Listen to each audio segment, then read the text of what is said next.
find myself, gonna find it now. I gotta be a man, I gotta find him now.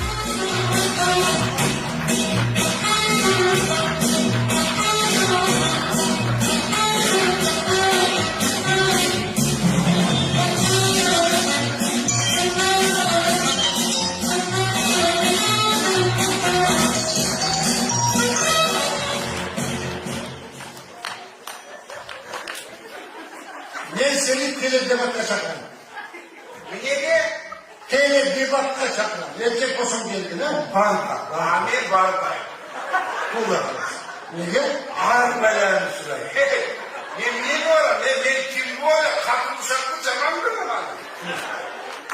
Anlardan niye kızım kalacaksın? Doğru. Var. Gel. Var mı? Var. Kaçalım. Var bak. Niye prezident olsam türbeden geçtim kalmayın. Abi. Bana çıkanlar olmak. Niye var bak? Ne adam değil mi ya da? Bilsem stadyaların payını çok açık arar. Abi. Hani çıkıyor, biz çıkıyor. Kızmak dediğin bağımlısına çekil. Bağımlısına çekil. Buna 30 yıldan beri başkanlığa geldi mi? Bundan arımına biz başkanız. Kızmak bizde. İyilik bizde. Hır da bizde. Mayran da bizde. Belat.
Krallıkta bitti.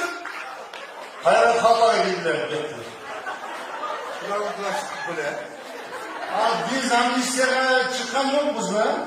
Şöyle de krallıkta çıkarsın aslında. Girdiler var.